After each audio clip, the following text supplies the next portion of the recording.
Un proyectil medieval del siglo XIV ha sido elegido como pieza del mes de abril en el Museo Arqueológico Comarcal de Orihuela. El edil de Patrimonio Histórico, Rafael Almagro, ha presentado en el Museo Arqueológico Municipal San Juan de Dios de Orihuela la pieza del mes correspondiente al mes de abril.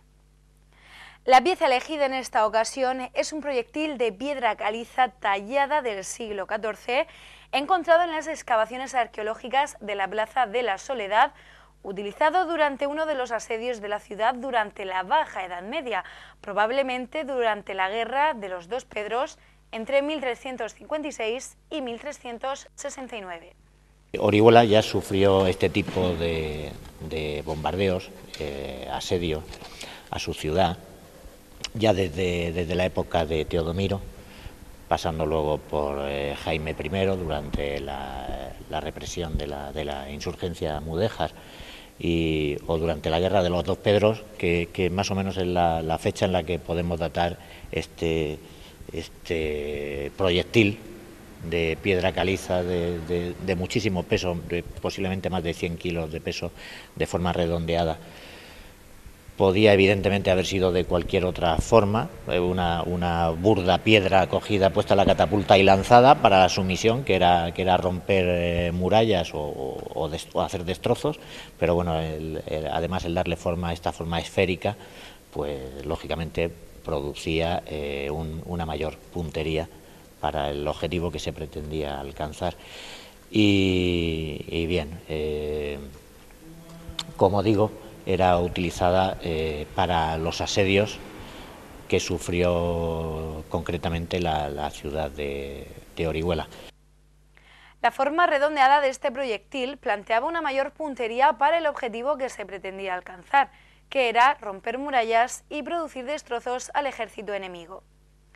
En el caso de Orihuela existen numerosos asedios documentados, como el del 713 de las tropas islámicas de Aurariola visigoda, el asalto de los castellanos de la Orihuela islámica después de la capitulación de Alcaraz en el año 1243 y el del 1265 de Jaime I el Conquistador para sofocar la revuelta mudéjar, además del mencionado conflicto de los Dos Pedros entre las coronas de Castilla y Aragón.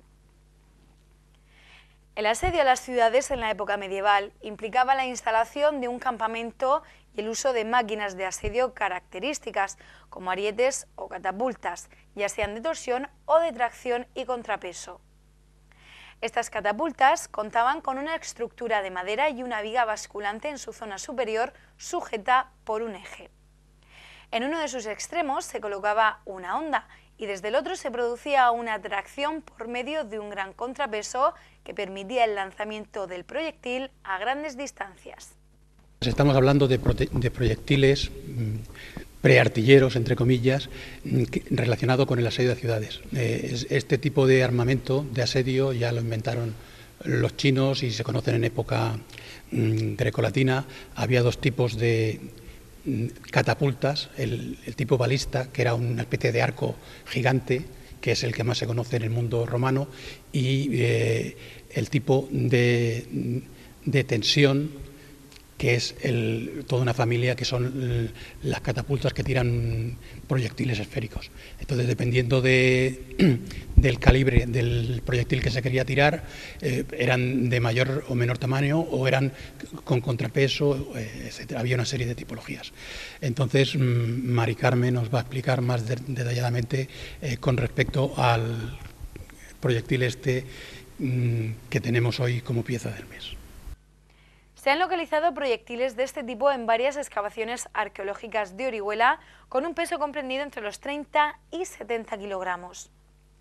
El uso de catapultas también suponía ser un ataque psicológico que en ocasiones queda explícito, ya que mediante el lanzamiento de otros elementos como cabezas de enemigos o de animales muertos, se buscaba desmoralizar a la población y propagar enfermedades en la ciudad sitiada.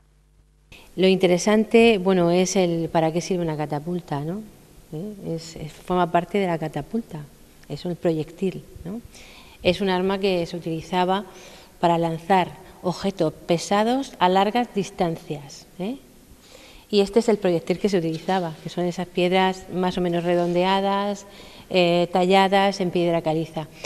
Esta pieza aparece en la excavación dirigida por Soledad Vélez, en la calle La Soledad, Plaza de la Soledad, antigua Teniente Linares, pero también han aparecido este tipo de proyectiles tanto en el Hospital Municipal, cuando se realizó el sondeo arqueológico, la excavación, y en otros sitios, otros yacimientos arqueológicos de la ciudad.